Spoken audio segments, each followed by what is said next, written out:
From Cornwall to Birmingham and Johnston and Bexhill, here's Ruben Spire on the radio. Hello to Natalie Rose Gauci. How are you today?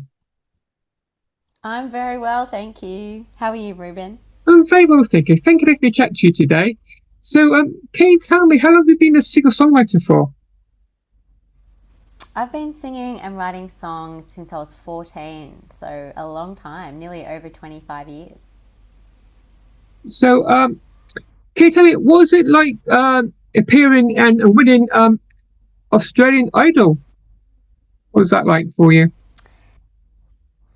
Yeah, it's been good and bad. I think winning for me had definitely changed my entire life. It was something that I didn't realize it was going to be that way when I first auditioned. And I went thinking it would be the exposure and then just go off and do shows with my band and, be an indie artist kind of thing. And then as the show progressed on, I felt like, okay, people are voting for me. I have the potential to be this like pop star. And and then I just, after I won the show, I actually was so exhausted by the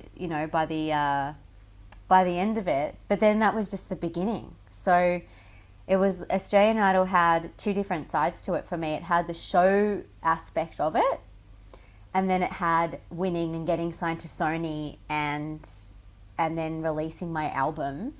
And that all happened really, really quickly. And I ended up getting platinum and gold for my records and touring around Australia. I think I was the only Australian Idol winner to actually have their own tour around Australia. So that was pretty amazing for me. And I felt like it was one of the most, I think, pivotal, significant moments of my career. Like, it's 16 years later and people still remember me. They still listen to my music. Some people recognize me still when I'm going shopping, or if I'm, doing a show. They know me from back then, and we're all older now. So they were in their early 20s or teens back then, and now they've got a family and they got kids. And so it's pretty amazing. So, can you tell me more about what was it like going into the recording studio when you first went there? With Sony, or this album. Well, when you first with Sony. Yeah, it was actually awesome because the A&R guy that I had, he actually said to me, we really love your original music. We want you to come into the studio. And they had this grand piano. And they said, look, just play live, piano and singing, and we'll just record it. So do Crazy by Niles Buckley, which is one that I did on the show, and then do 4 of your originals. And I was just like, what? Wow. So that was my first impression of going into Sony Studios, was playing a like grand piano, being able to be free, singing my own songs. I actually thought, this is too good to be true. Like, is there a catch here or what? So it was, yeah, I found it too hard to believe at one point. I had to pinch myself. So, can you tell me more about your debut album that you released called The Winner's Journey? The Winner's Journey album that came out was songs that I sang on the show, but I had to, what I did is I re-recorded them all with the orchestra in the studio, which was epic. It was like the whole orchestra with big band, everything. And yeah, I was on a high, I think, that whole time, just being able to have that opportunity to sing. I don't even, like, I listen to it now and I think, how did I even do that? It was something I felt like a supernatural thing that I did at that time, because after winning the show and then doing, like, I think it was 72 interviews, because it was my birthday the night that I won the show. I was turning 26. So I partied pretty hard and I was pretty excited. And then I had to do like 62 interviews the next day or 72 or something absolutely crazy. And then go into the studio the next day and start recording the album. And I was like, whoa. But we did it. We did it in 3-4 days or something crazy. And then it was off on tour after that. And this was during Christmas. And all I wanted to do was go and see my family and have some time off. But it was just working and making the most of the opportunity that was there at the time. And that's the album that I toured, and that's the album that went platinum as well. So, moving on a few years. So, can you tell me more about the single that released back in 2010 called I'm Ready? Yeah, so I'm Ready came about when I was, that was a movie called Big Mama's Boy. And that was an Aussie movie that came out at the time, or was getting filmed.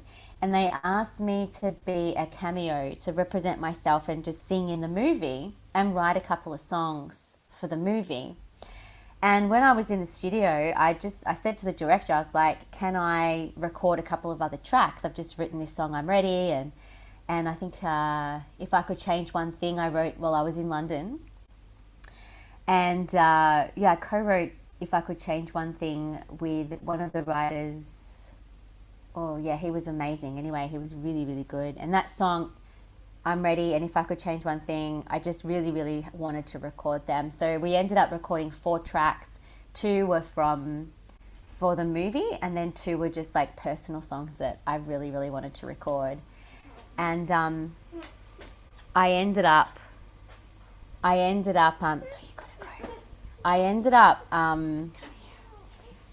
sorry, my son's just come in and wants to talk to me. I ended up, so I've lost my train of thought now. I'm ready.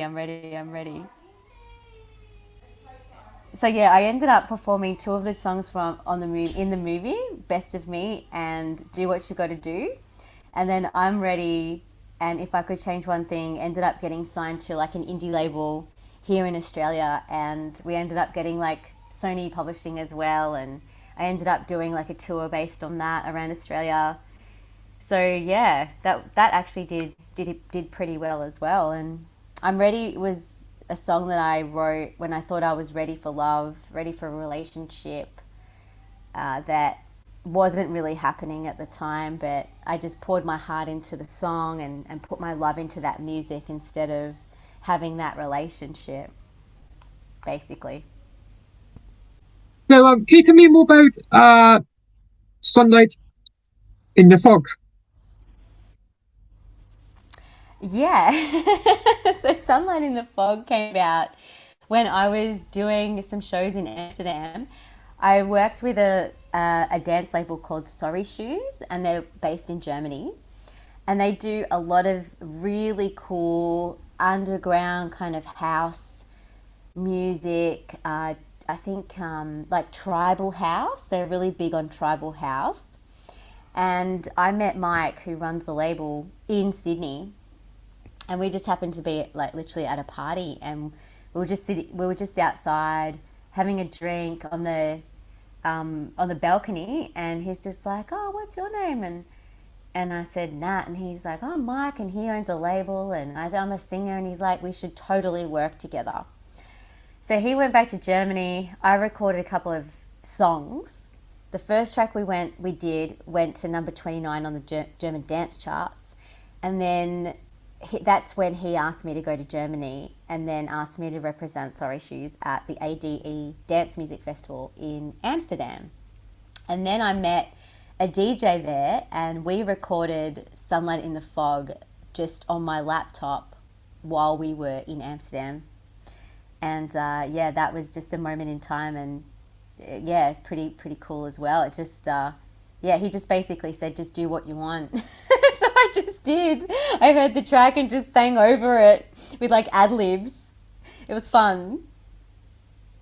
So, tell me more about your first album that you released in 2020 called Ha Ha Ha Ha. Ha ha ha. Yeah, okay. Well, I do have a big jazz influence. I got a scholarship to do music when I was younger, and jazz was my go-to. I had an awesome, amazing jazz vocal teacher, and she taught me how to improvise and sing jazz chords. And so, ha ha ha was my kind of, I had to find a way to feel my humor in a sense because I was struggling with my label at the time. And I'd come off the back of such a high of performing with Sony and with Idol. And I just felt like I needed to write something that represented me where I was at that stage, because I think it was 2011 when I recorded that album. So my dream was to get a little orchestra together and go to the studio and just work with an engineer and actually arrange these tracks that I've written myself. And it was a very, I would say, therapeutic record, because every song on there expresses such a deep emotion of what I was feeling at the time. I kind of went off track. I wanted to be something during my Sony days when I was signed to Sony that wasn't me. I wasn't myself. I had let my ego get the better of me in terms of like who I was as an artist. So that was my way of trying to find myself again. That was the start of that journey of like, well, who am I as an artist? Am I a jazz artist? Am I a dance artist? Because everyone was saying to me, oh, you need to have a genre. And I'm like, but I love jazz and I love dance and I love, doing all that. So I became very rebellious, and I just wanted to do what I wanted to do. And that was the album. And Ha Ha Ha just brought the humor, that particular song and the title of the album brought the humor out of like, well, I'm just going to laugh at this and say, yeah, it's a funny face. It's funny on the outside, but on the inside, it's actually like killing me inside of the choices that I was making that were completely off track of who I am as Natalie Gauci and who I was before I won that show. So yeah, that's a really deep album for me, that one. So also in that year released another album called Happiness. So can you tell me more about that? Yeah, Happiness. I was actually living in Hackney in East London, and I met a recording producer and a director of a studio, and they put together an opportunity for me to record an album. But before I tell you about this album, I have to tell you something. I actually changed my name by default to Nellie Bell at this stage of my career. And it wasn't just to be an artist, but it was to be a new person, because I felt like my soul had died. I felt like I had no more left of Natalie Gauci. I didn't want people to Google me and look up all the old stuff that was on there. I got so upset that people would judge me for everything that I'd done, and I couldn't understand or appreciate it, and I was completely lost. And I'm like, well, maybe I should just change my name, recreate myself, and work up to it again. And that's what I did. So when I met these guys from the studio, they knew me as Nellie Bell, and everybody there knew me as Nellie Bell. Nothing was online about me. And I remember the director coming back to me, and he's like, I can't find you online. I've searched for Nellie Bell and nothing comes up. And I'm like, yes. And they said, look, I'm surprised that no one's picked you up, no one signed you. Like, we've got to do this. We've got to get this album out.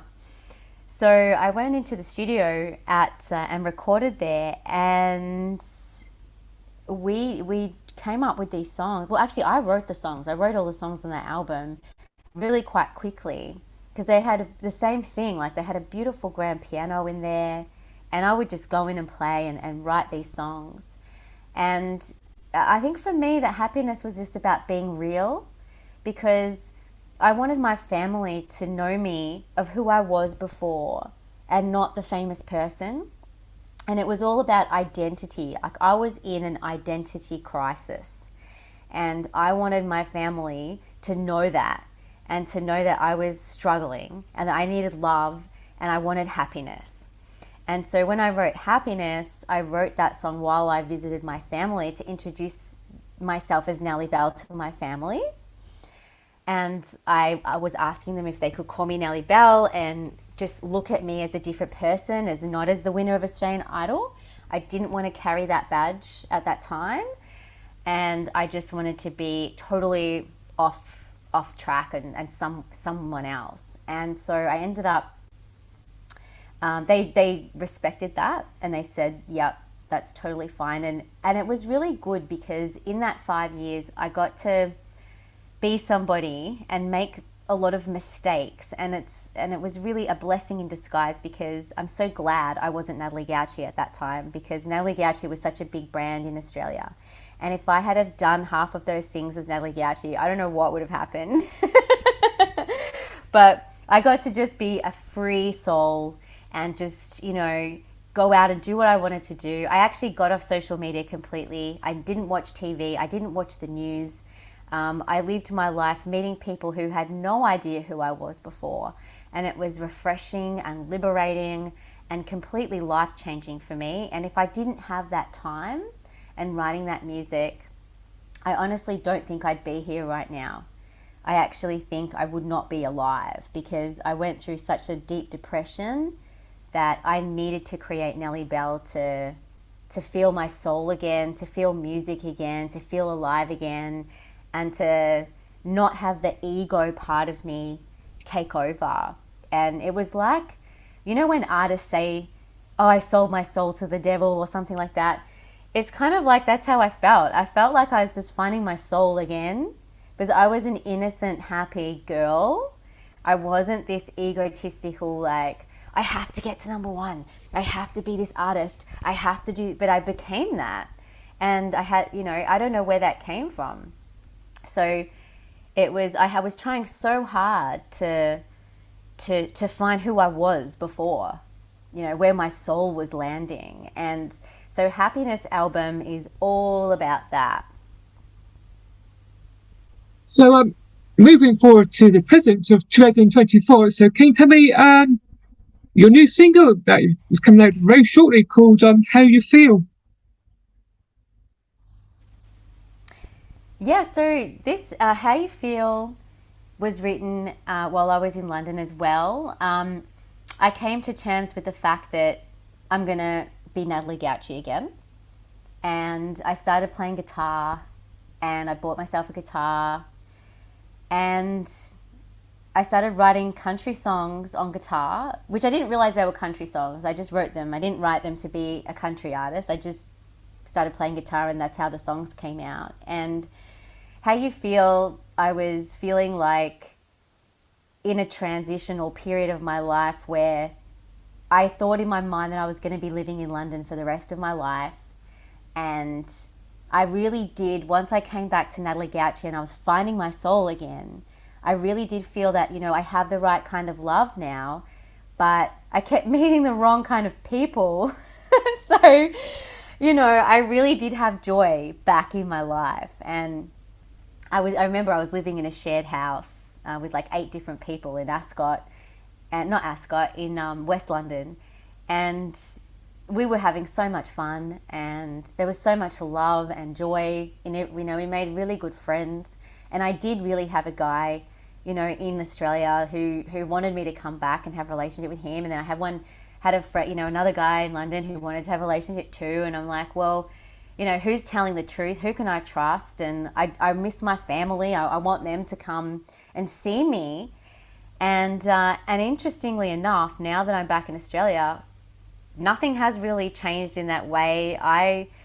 I'm releasing this song now, nearly 10 years later after I wrote it, and I live in New South Wales. All my family live in Melbourne, and I still miss my family, and yearning for that love. And I think I'm getting closer, just getting closer. So can you tell me more about your new album they've released on the 5th of July, called Brand New Day? What's that all about? Yeah, so Brand New Day is well, it started in London when I moved there, and I was trying to figure out why I wanted to be famous when I was younger. And then I wrote the song Fame when I got to London and realized that I really needed to find love. I didn't need to find fame. I needed to just get myself into a simple life. And so music has always been a therapy for me. And these songs I kept, I guess I don't know why, but I kept these songs. I didn't release them. I didn't record them. I didn't produce them. For some reason, these 13 tracks ended up just staying in my back pocket until I felt like the right time to tell this story. And Brand New Day was written really recently. I picked up the guitar again and thought, yeah, I'm going to finish this album. And the opportunity came up to record it at Damien Gerard Studios in Gosford in Sydney. And Andrew Beck is the producer. And it's the first time I actually just surrendered and went, you know what, okay, God, I'm going to hand this album over to you and see what happens. I'm not going to produce it. I'm not going to arrange it. I'm just going to write the songs and then just like let them go and see where they land.